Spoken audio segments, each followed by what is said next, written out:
And now, it's time for another Dice Tower review with Tom Vasel. Twinkle, twinkle, little star. That's what the name of this game is. It's Twinkle from V Games. Now, it's been a while since I saw this one. I remember playing this one last year before it went on Kickstarter. And this is a game about dice and stars, two things I like, mostly dice. But it's a game in which you get to take some dice, roll them, kind of push your luck to some degree. Let me show you, and we'll be right back. At the beginning of the game, you're going to put out this different scoring cards. You'll put out fewer scoring cards if there are less than 4 players. Otherwise, you put out all of them, and you always have this one here. You're going to get 7 connector pieces, and 2 of the stars here are going to be yours. The 8-sided dice are going to be rolled and placed here in the middle of the board, and the rest of the colored dice, the 4, 6, 10, and 12-sided of each color, will be placed there. On your turn, you have a few options that you can do. First of all, you can just pick a die. Now, there's 2 ways to pick dice. You're going to take any 3 dice. So let's say, for example, I feel like taking this black 10-sided, this blue 12-sided, and this blue 8-sided. So I roll them here, and I look at the numbers that I've rolled, and now I'm going to pick one of these dice to place at one of my stars. So I'm like, you know what? I'm going to take this 7. Is black 7, put it here. The other dice I put back where they came from. I rolled the 2 on the blue 8-sided, so that actually goes back in the middle. Another thing you can do is on your turn, let's say it was my next turn, I might just take this die here. You don't have to roll the 8-sided dice that are here in the middle. Now, the thing is as you are placing dice out, each successive dice that you place out has to be smaller than the previous one. So this is allowed because a 5 is smaller than a 7. Each star can have up to 2 coming from it. So I could have placed, let's say on a future turn, I could place this 2 there. But you can see that as I'm running out of space here, I'm going to have fewer places to put dice. So maybe on my next turn, I'm going to just roll 3 yellows. And I got an 8, a 9, and a 2. Well, the 8, 9, and 2, you know what? I'll stick the 9 here underneath this one. And that's pretty much how the game goes. It's not a very long game. You're going to go after you've placed 7 stars, unless you run out. At that point, you will score for each of the stars. So first of all, every star that is a larger size than the star above it gets you 2 points. So for example, this 8 is smaller than a 9, but the die itself is a 12-sided die, which is a bigger die than a 10-sided die, so that gives me 2 points.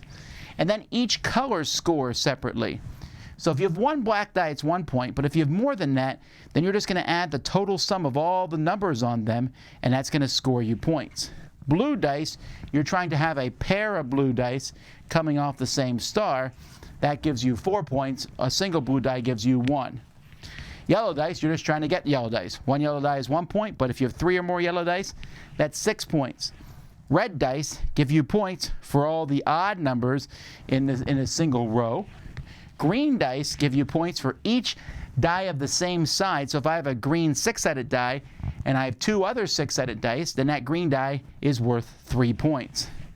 And then purple dice just give you a point for each die that's connected to it. So that's the basic game, but you can also play with goals.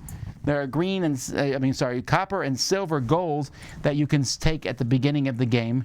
And if you accomplish these, that will give you extra points. This is the advanced way to play. So these are just mission cards, and they'll score victory points if you do them at the end of the game. This one's worth 3 victory points.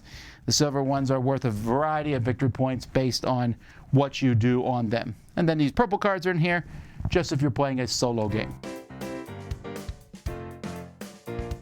The board itself flips over to keep track of scoring at the end of the game, and the game comes with a few small cubes to keep track of that.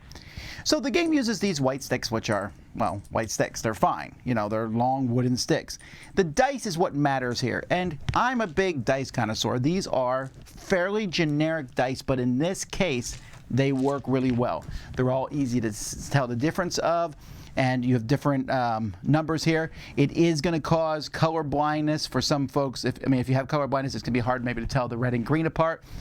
If you're watching this video, hopefully this tells you right here if you can handle it or not. But if that isn't a problem, these cards themselves, I didn't find them to be too hard to figure out what they do.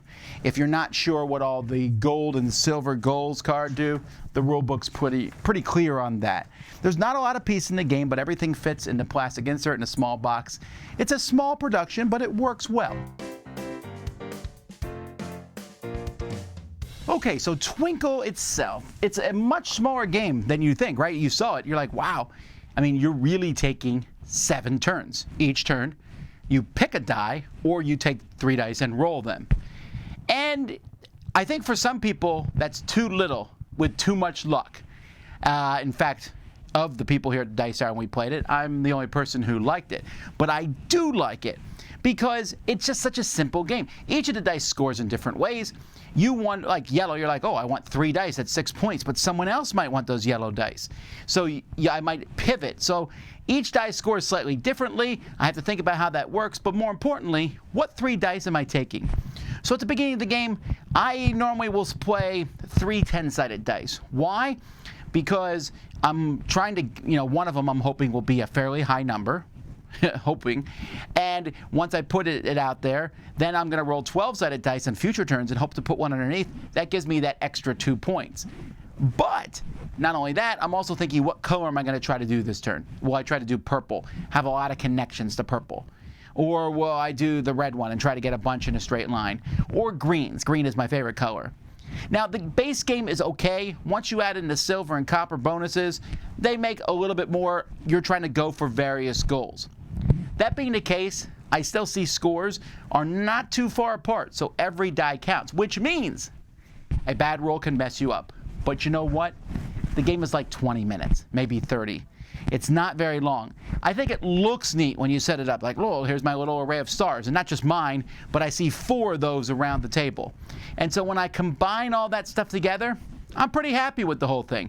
I think it looks pretty impressive. It's a fun kind of way to jump into the game, jump in, just roll some dice. It's light, but there is some strategy behind it. This is what I call a filler game, a game that you play between other ones. I think the theme's attractive, the twinkling stars. I think the dice is fun for people to roll. Some people who play this game will have never even seen a 12-sided die before, which, by the way, is the best die in existence. So it's very light, it's very quick, but sometimes that's the kind of game I'm in the mood to play, and I think when I am, I want to check out Twinkle. I'm Tom Vasel. We'll see you next time. Dice Tower Judgment approved.